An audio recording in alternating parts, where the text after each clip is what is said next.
Aujourd'hui, une toute petite vidéo sur un fait divers, sur une grande somme quand même, vous l'avez entendu, 750 milliards d'euros, c'est la somme que souhaite injecter la nouvelle présidente du Conseil européen, Madame von der Leyen, dans notre économie européenne.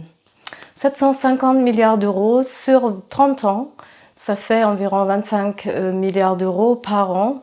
Ça se compare au budget total de l'Union européenne qui est de 145 milliards d'euros annuels. Donc le chiffre paraît déjà assez phénoménal et justifié par les crises de Corona. Je ne sais pas ce que ça vous fait, vous, d'entendre des sommes phénoménales comme ça, les milliards, les centaines de millions d'euros. C'est, je pense, assez insaisissable comme chiffre. Mais il y a une douzaine d'années, j'ai vu une BD de Philippe Squarzoni. En fait, quand on les a vus, on en a acheté plusieurs de cette plume-là. Squarzoni, il utilise les chiffres officiels qui viennent des Nations Unies ou qui viennent des statistiques françaises et il en fait des BD. Il y a une page dans le bouquin que vous voyez là, Dole, sur laquelle il illustre un fait. À l'époque, donc c'était en 2007, avant la crise financière, la grande crise financière, il aurait fallu 5 milliards de dollars pour aider les 20 pays les plus démunis, pour que personne ne meure plus de faim sur cette planète. On projetait 5 milliards de dollars pour une première année afin d'entamer des projets d'aide à l'autonomie et en diminuant par la suite ces sommes chaque année. 5 milliards d'euros, à l'époque, ça nous paraissait des sommes énormes, insaisissables comme aujourd'hui, mais énormes aussi dans le sens de qui pourrait payer ce genre de montant. Donc là vient la mise en relation de Philippe Squarzoni qui travaille vraiment de façon très géniale sur ces chiffres. 5 milliards d'euros, c'est ce qu'avait coûté la construction d'Euro Disney à Paris. Voilà une belle relation, 5 milliards d'euros pour sauver les plus démunis, pour qu'il n'y ait plus personne qui meure de faim. Somme astronomique, difficile à atteindre, mais en même temps, on construit pour la même somme Euro Disney.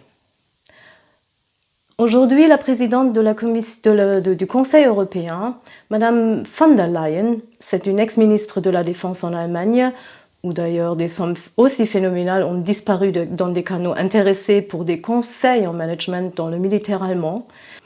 Aujourd'hui, elle fait la manche auprès de tous les États membres de l'Union européenne afin de collectionner 750 milliards d'euros en plan de sauvetage pour notre économie et, dit en passant, de notre système capitaliste et hautement obsolète. Et les milliards injectés dans Renault, dans l'aéronautique, est-ce que ce sont bien des industries de notre avenir? Ne cherchions-nous pas, pour les générations futures au moins, à inverser le réchauffement climatique, pour ainsi dire, à diminuer nos émissions toxiques? D'ailleurs, à ce sujet, savez-vous qu'en France meurent tous les ans 45 000 personnes, dont des enfants, suite aux intoxications en nanoparticules dans nos atmosphères polluées? Et en Allemagne, 2,4 milliards pour Adidas, bien connu, il ne faut pas expliquer, 2,4 milliards sans qu'on puisse gérer quoi que ce soit de leur utilisation. Adidas a donc fait gracieusement don de masques, donc ils ont fait coudre des masques, mais pas dans leurs usines totalement automatiques ou continuer la fabrication de chaussures et de survêtements. Non, ils ont employé des couturières à la maison, comme au 19e siècle. Un exploit sensationnel de 14 000 masques en est le résultat. Calculons vite, 2,4 milliards divisé par 14 000 masques, le masque revient à 170 000 euros. Bravo, hein? Oui, ne parlons même pas des centaines de milliards d'euros qu'ils veulent donner à la Big Pharma pour vite fabriquer un super vaccin aux informations génétiques. Pour que ça aille plus vite aussi, les lois concernant les étapes de recherche nécessaires ont déjà été soigneusement mises à la poubelle. Vous comprenez, il faut que ça aille vite. Comme lors de la grippe porcine en 2010, le vaccin a aussi été fabriqué à la va-vite.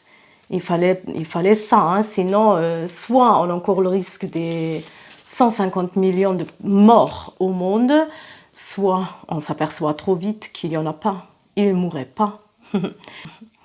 Une supercherie, une scénarii semblable à celle que nous vivons actuellement, ne vous trouvez pas? À l'époque, les vaccins ont été achetés par les pays de l'Union européenne pour des centaines de milliards d'euros.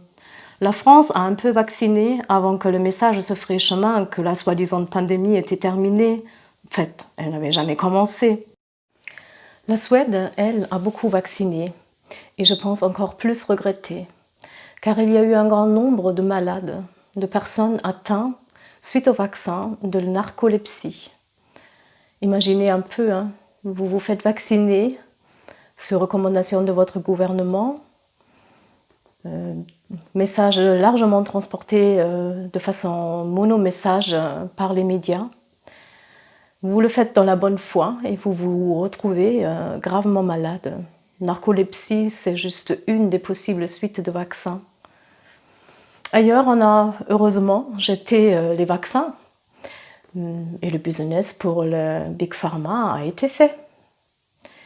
Regardez à ce sujet le documentaire d'Arte qui s'appelle « Profiteur de la peur ». Il n'est plus sur la médiathèque d'Arte, mais on peut le trouver sur YouTube. Il est régulièrement aussi enlevé, il disparaît de temps en temps. Mais il y a des âmes sages qui le remettent aussitôt sur l'éther. Merci, soi-disant, en passant à eux. Le film est tellement intéressant parce que c'est un documentaire sur les suites de la grippe porcine, suite aussi à une commission d'enquête au niveau européen qu'il y a eu. Sur ce sujet, je demande vivement et radicalement une commission d'enquête sur la crise du corona, en Allemagne, en France, au niveau européen. À bientôt!